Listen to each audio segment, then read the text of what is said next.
You're listening to the 99 Parent Podcast, Episode 2. Today's topic, Self-Reliance.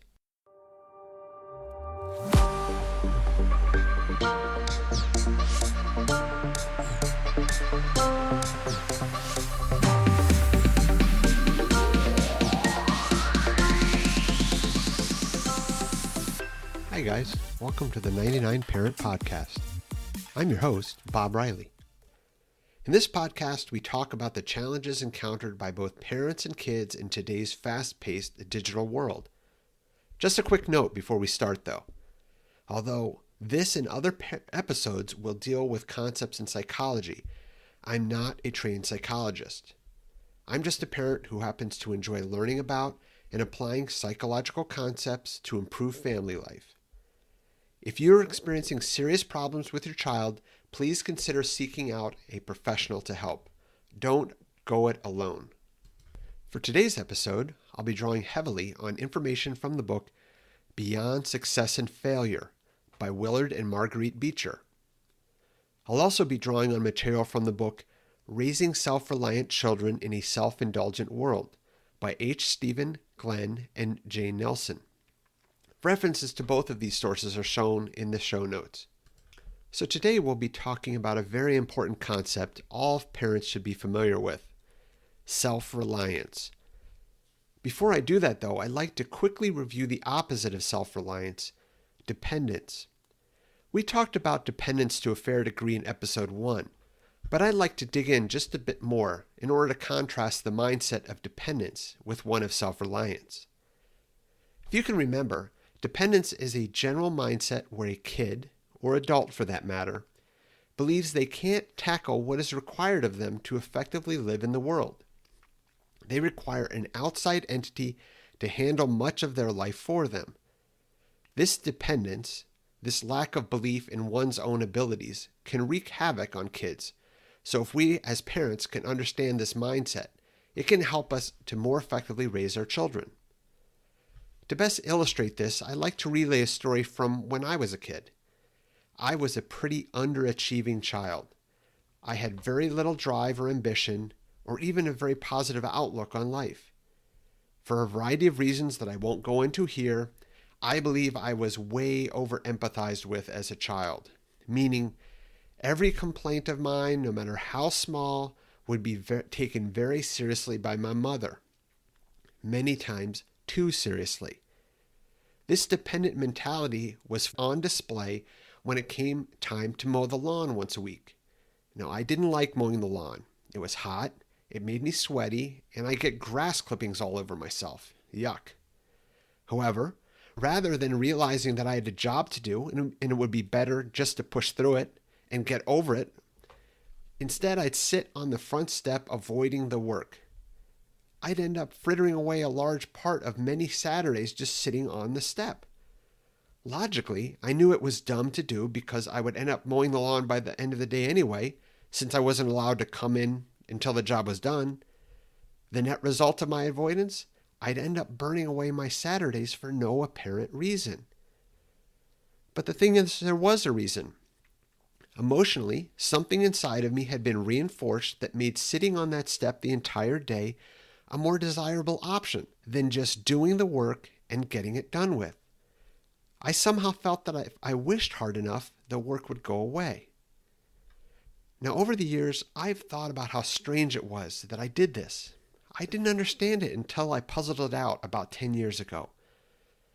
I now believe that because I'd been so emotionally indulged, that I'd gotten used to my mother bailing me out whenever I started whining about something that I felt was uncomfortable or even a little bit difficult. This set up a mental pattern that whenever I experienced the feeling of discomfort or distress, and I knew my mother was in the general area, I could often get out of the task, or it would become much easier because my mother would take pity on me. When it came to the mowing the lawn problem, I subconsciously attempted to use my manipulation tactic again on my mother. Well, the only problem was that it didn't work, yet I still sat there the entire day, weekend after weekend. Classic behavior of an unmotivated child. A dependent mindset can show up as a lack of motivation, as it did for me with my lawn mowing debacles. But the dependent mindset can show up in a variety of other ways too. Here are a few symptoms to be on the lookout for in your kids that could point to this mindset. Number 1, people with a dependent mindset are resentful. Resentful people tend to say things aren't fair or ruminate on saying how they are owed things by others. Number 2, people with a dependent mindset are overly sensitive to the emotions of others. This can often come about because they're dependent on other people liking them. This causes the dependent person to be scared to death of making other people angry, so they focus on the other person's emotions like a hawk. Number 3, people with a dependent mindset have low self-worth. This may come about because, by definition, a person that depends on others to manage things in their life or maintain their emotional state, they may think that they are not bringing things of value to the table. People need to feel competent and needed, even children. Number 4, people with a dependent mindset trust others more than they trust themselves. This is almost self-evident. A person is often dependent on others because they don't feel confident in their own abilities and judgment. Number 5, people with a dependent mindset can be ignorant of what they even want for themselves. When one trusts others to make decisions for them for so long, they can even forget what they want for themselves. Number 6, people with a dependent mindset have low self-confidence. This goes along with the idea of low self-trust, not trusting oneself to be able to handle the tasks of life. That doesn't really help with your confidence. Number 7, people with a dependent mindset regularly use wishful thinking as a strategy. By this I mean not dealing with the reality of situations and instead hoping things were different. Wishful thinking was a large part of what I was doing when I was sitting on that step.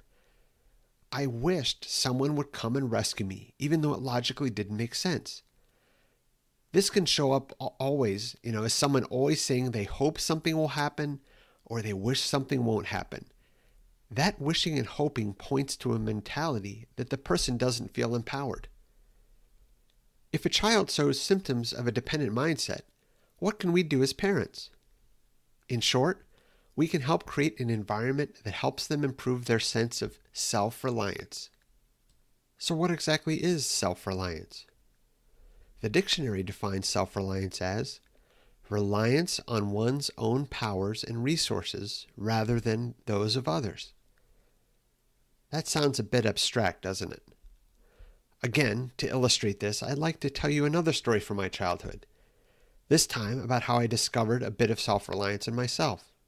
I had an interesting experience when I was 15 that helped bring the effect of my emotional dependence into sharp relief. And it made me realize there was more to me than the lazy child sitting on the step, avoiding mowing the lawn. In the summer of 1987, I had the opportunity to stay at my grandparents' house in Milwaukee. I'd always enjoyed being around them. My grandma was always very happy and kind, while my grandpa was entertaining to be around, although he could be a bit strict and sometimes a little intimidating. Before I get into the particulars of my visit, I'll give a quick overview of my grandfather. He was born in 1912 and was a World War II vet. He was somebody I really enjoyed being around, and I respected him greatly. He had a bit of bravado and an inner toughness, something that I found foreign. The specific experience I had during the visit involved cleaning up a very dusty, dirty, old garage that hadn't been properly attended to for several years. The garage was a separate building on Grandpa's property, and he had a bunch of junk in the attic of the garage that had accumulated over the years. Grandpa told me that he'd wanted the whole place cleaned up, from top to bottom. He wanted me to purge large amounts of material from the attic, and to fully clean the bottom part of the garage where the car is parked. The endeavor took me several days to complete. Now, Milwaukee summers are nothing compared to the summers of Phoenix, where I now reside, But it wasn't exactly pleasant getting hot and sweaty for hours on end, especially for a boy that wasn't really used to hard work. What I remember most about that endeavor was my mentality. I just accepted the job I'd been assigned and I got to work without complaint. There was no point in conducting verbal bargaining with my grandfather, and interestingly enough, there was no desire to do so within me either. No feeling sorry for myself, no dragging my feet, no delaying the inevitable as I had done back home. That part of my mind was completely quiet for one of the first times in my life. I just set to work and did a great job. After completing the task, I was proud of myself. I suppose in the back of my mind I was a bit puzzled, since this was pretty different from the way I normally behave. When my parents arrived to pick me up, my mom was surprised to hear about how much work I'd readily done with no complaint. My behavior was so different from what she had come to expect of me, it took her aback, and I speculate it even shifted who she thought I was. In her mind, at least. I've thought about that experience many times over the years. My takeaway from the whole thing is that I developed an unhealthy emotional dependence on my mom, one in which I knew that when the going got tough, I could count on her to bail me out most of the time. And even when she wouldn't rescue me, like when I had to mow the lawn, it was enough to know that she felt bad for me, like the time I was sitting in the hot sun on the step. That, of course, got me to feel bad for myself, too. With my grandpa, though, there was little empathizing with my circumstance. He knew I was a healthy 15-year-old boy, and that was all he needed to know. The only focus was that a job needed to be done. The difference between those two attitudes had a tremendous impact on my self-knowledge. So that was one of my first encounters with the concept of self-reliance. The ability to stick with something even when unpleasant, realizing that maybe there was a little bit more to me than I initially realized. Earlier, I had ticked through a list of some of the signs that someone has a dependent mindset. Let's do the same for self-reliance. Number 1, self-reliant people value themselves. Number 2, self-reliant people solve their problems directly. Now, what I mean by this is that self-reliant people focus on their problems and solve them directly rather than trying to guilt others or whine about how their situation is unfair. Number 3, self-reliant people maintain their individual identity while also being valuable to society. This is an important point. Self-reliant people rely on themselves to get things done, but they aren't loners. They use their abilities to both help themselves and others in society. Self-reliant people have something unique to bring to the table when interacting with others. Number 4, self-reliant people believe they should help themselves and others rather than be a burden to others. Notice how this is a different idea than the mentality of a person with a dependent mindset or that of a very young child. Immature people and young children tend to look for what they can get from others or how others can take care of them, rather than how they can be a contributor. Number 5, self-reliant people don't complain much. They accept the world as it is and use their own powers of initiative, skill, and hard work to achieve what they find important. This isn't to say that self-reliant people don't point out things that they need fixing, but they don't just complain about things that can't be changed. They accept reality as it is, or at least as they best understand it. Number 6, self-reliant people don't shy away from necessary conflict. Sometimes conflict is required in dialogue. I'm not talking about violent conflict here, but rather honest disagreements. Number 7, self-reliant people are comfortable being alone. There's a difference between being alone and being lonely. Too often in our hyper-connected world, people can be afraid of being alone. Learning to be comfortable with oneself is an important part of being self-reliant. Number 8, self-reliant people aren't wishful thinkers. Instead, they take a hard look at the world around them. They accept those things they can't change and identify the things they can change. And then they take appropriate action. Number 9, self-reliant people are hard to manipulate. Charlatans and predators don't like self-reliant people because they can't use emotional manipulation to trick them. This is an incredibly important reason why it's important for kids to have a self-reliant mindset. The more kids are confident in who they are, the less likely they're to be tricked and manipulated by predators. Number 10, self-reliant people value creation more than consumption. They're more passionate about creating a YouTube video than watching one. They're more interested in creating a video game than playing one. Okay, maybe that's a bit much to expect out of a kid, but you get the idea. In general, self-reliant people fall more in the creator column than the consumer column. Here's an interesting exercise. Let's look at how our ancestors lived compared to how we live today, and the effect that each environment had on the self-reliance of children during those times. So I want to take you back 10,000 years ago, a time before civilization, a time before humans had settled into towns and cities, even a time before farming. The lives our ancestors would have resembled that of some hunter-gatherer peoples still in pockets around the globe today, or perhaps some of those who eked out a more primitive existence just a couple hundred years ago. These people were often nomadic, followed the animal herds to avoid starvation. In this type of environment, kids would have been required to grow up very fast. These kids would have had to be active contributors to the group from an early age, fetching water from the river, helping their parents find and prepare food, helping to pack up supplies as the group needed to move on to their next destination. It's not inconceivable to imagine young children having to do fairly hard work for much of the day in and day out. The parents and other clan members would have had to rely on young kids to actively contribute. It was a matter of survival, after all. There would have been little tolerance for whining and other self-indulgent behavior. And you don't need to look as far back as prehistory. Let's take a look at life in the U.S. in the early 20th century. At the beginning of the 20th century, 70% of people lived in rural areas. On the farm, I guarantee you that everyone had to pull their weight. Kids would work 10-hour days next to their parents. The kids would be essential members of the family. They wouldn't just be small people that required a steady diet of praising and scolding, as is the case today. At least their relationship with their parents was much more than that, out of a sheer necessity. On the farm, kids grew up with a much stronger sense of self-reliance than today.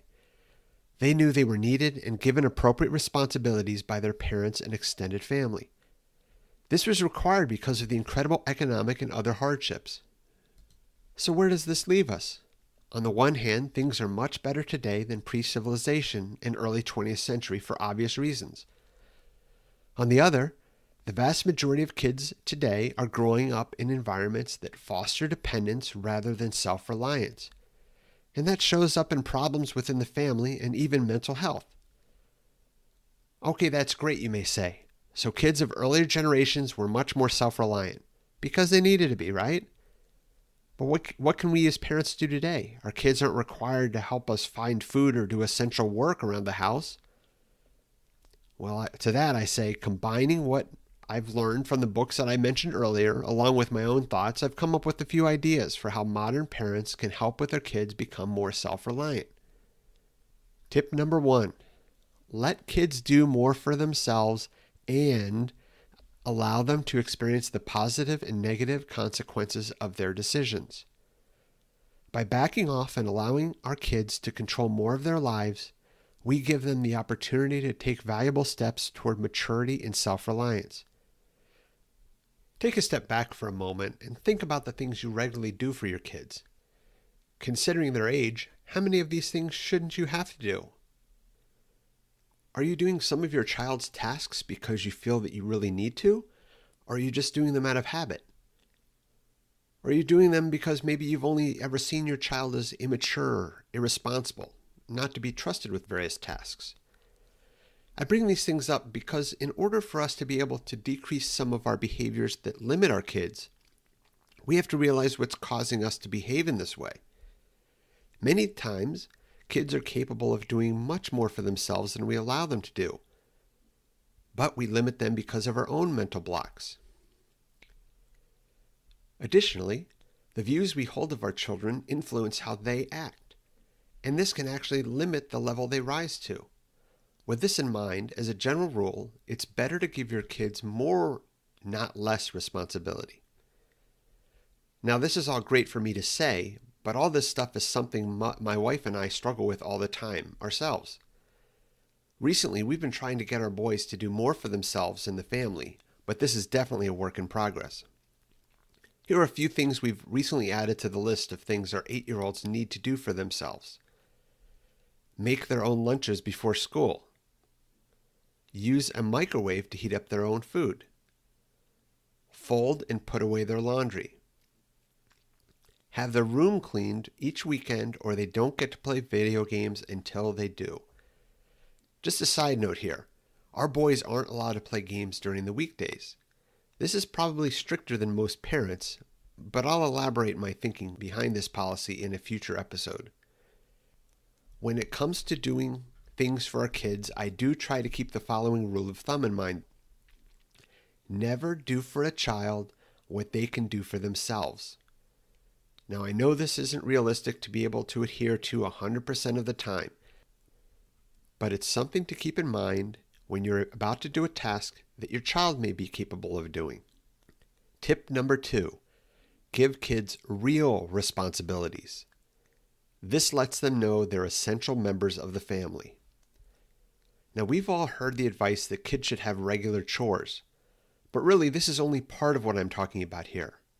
What I'm talking about is more of a mental shift that we as parents must make about who our kids are and what role they play in our families. Kids need to know they're important, that they have something to offer the family and the world. I'm not talking about the lip service where parents say their kids are great and all of that. I'm talking about putting kids in a role where they're really helping us out. A role that says to our kids, you are an essential component for the family's success. So what does this mean exactly? It means giving kids responsibilities, real responsibilities, like cooking dinner now and again, or at least doing what they can to be an essential help to mom or dad. Stuff like mowing the lawn is pretty obvious, but other responsibilities as well. Maybe helping you develop a shopping list, or better yet, developing the shopping list themselves after doing an inventory of what's needed. Even helping younger siblings to get ready for school. My twin boys mow the lawn, not with a power mower, but with a manual push mower. And I might add they already have a much better attitude than I did when I was their age, that's for sure. One boy pushes the mower while the other one clips the edges with a grass clipper. This is a mandatory responsibility, but I do pay them. Although since it's such a small yard, I don't pay them much. I pay on a graded scale. If they do a job that requires me to tell them to go back and do some stuff they missed, then they get the base amount of $4 total between the two of them. If they did a pretty good job, but it's not perfect, then I give them $5. If they do a pristine job, what I refer to as a quality job, I give them a whopping $6 between the two of them. $6 is the amount I gave them after their third mowing. The interesting thing is that I'm teaching them two things here. One is that they're doing an important job and are real contributing members of the family. Anytime someone looks on our backyard, they can see their handiwork. But also, by really stressing the quality aspect of the job, I'm teaching them to take pride in their work. That type of pride and budding work ethic can serve them well later on. It also helps improve their view of themselves. Tip number 3, let kids know that they're doing important work. When your kids are playing essential roles in your family and when kids are really helping out, call attention to how much of a help they've been, how much you appreciate the job they've been doing, and not in the condescending way adults sometimes revert to when they praise kids, in a real way based on a kid's contribution. See, the thing is, when you get this general pattern with your kids, when they start becoming essential, helping members of the family, those are some real steps towards self-reliance, a direction away from anxiety and one toward confidence. For instance, the other day I did something I'd never done before. Now this may sound trivial, and in the whole scheme of things it was, but it was important in a small way. One of my sons wanted an ice cream cone at the mall. Now normally I'd go up to the counter with him, ask him what he wants, then proceed to tell the person behind the counter his choice. I pay and give him the cone. Because I've been thinking about this self-reliance stuff lately, instead, I just gave him some cash and told him to go up and order the ice cream himself while I waited at the table. And you know what? He did it. He was a little nervous at first, but after he did it, he was really happy and proud of himself. In fact, he was so proud of himself that when he saw his mother 15 minutes later, he bragged about his accomplishment. Small stuff like this can really add up. The responsibilities we give our kids are essential life experiences that help them grow up and learn to stand on their own 2 feet. Perhaps we would better serve our kids to think of ourselves a little less like nurturing protectors and a little more like CEOs of our family, with our kids being valuable, trusted employees. I'd like to finish this discussion with a quick quote from the book Beyond Success and Failure. Self-reliance is the greatest gift any parent can give a child, for it is a habit of mind that follows him all his life and levels the mountains as he goes. Well, that's it for this episode, guys. I hope I've given you a few things to think about. Our societies are changing rapidly, and many times in ways that aren't that great.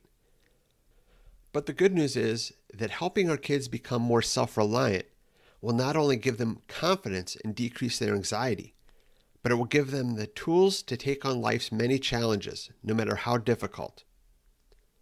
If you're interested in a transcript of this episode, check out the show notes, or you can just drop by 99parent.com for an article that covers the same subject matter. If you'd like to contact me about anything you've heard or would like to hear on this podcast, feel free to shoot me an email at bob@99parent.com. You can also contact me on Twitter.